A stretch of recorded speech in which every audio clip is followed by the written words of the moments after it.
Eto guys, may nalaman ako, no? Ah, about dyan sa Batanes. Inaangkin niya ng China, di ba? Sabi nila ng China, sakop daw yan ng Taiwan. Okay? So, sa China na rin yun kasi sa kanila daw yung Taiwan.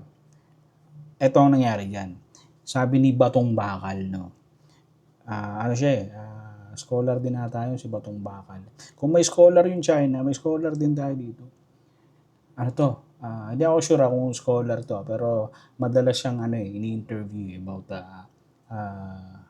history, mga ganyan. Sa mga geographics, no? So, yun, sabi nga ni Batong Bakal na ang ibatan ng Batanes, yung sumakop sa Taiwan noon, sa southern part ng Taiwan. So, ang mangyayari nito, no? Kung si Hu Jintao tumakbo, iniwan niya yung China kasi naagaw na sa kanya ni Mao Zedong yung kapangyarihan, yung gobyerno. Kaya lumipat si Hu Jintao sa Taiwan. Ngayon, pagdating siguro ni Hu Jintao dun sa Taiwan, no, nandun yung mga ibatan. Pwedeng ganun yung mangyari, di ba? O kaya naman, pwedeng pagdating nila Hu Jintao sa Taiwan, wala na dun yung mga ibatan. Baka nagsialisan na, lumapit na dito sa bandang Batanes, di ba? O kaya sa Babuyan Island, di ba?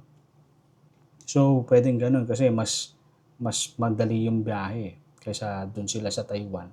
Medyo malayo-layo, di ba? So, siguro yung mga ibatan bumalik na sa Batanes. Pwedeng ganun yung nangyari. Pero di ako sure, basta ang sabi lang ni Batong Bakal, no, ang ibatan, mga Pinoy yan unang nagpunta sa Taiwan kaysa yung mga Taiwanese.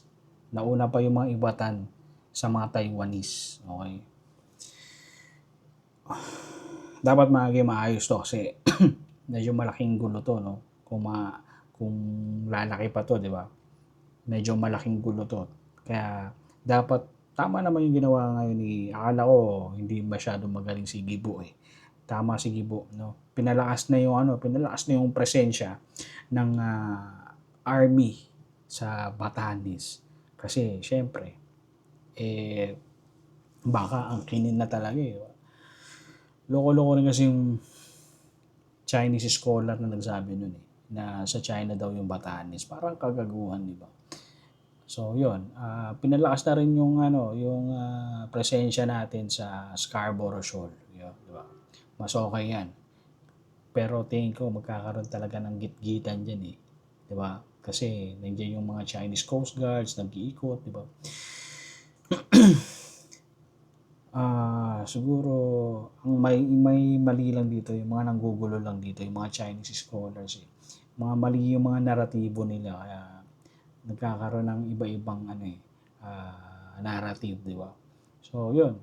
Sabi nga ni dapat talaga yung governor ng Batanes si Ronald Aguto Jr. dapat medyo galingan niya diyan kasi medyo malaking issue yung yung nasasakupan niya ngayon, di ba?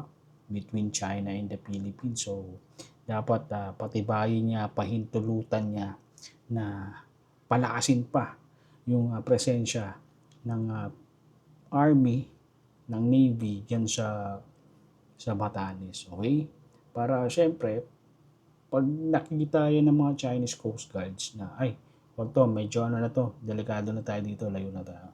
So, parang ganun dapat yan Yun, saka, dapat talaga, magkaroon talaga ng school curriculum tong, yung West Philippine Sea, saka yung Batanes, yung mga Philippine Sea, Pacific Ocean, di ba? Dapat isama na yan sa school curriculum para at least paglaki ng mga bata, no, alam na nila kung ano yung tama at mali about sa kung kanino to. Okay? Yun lang naman siguro.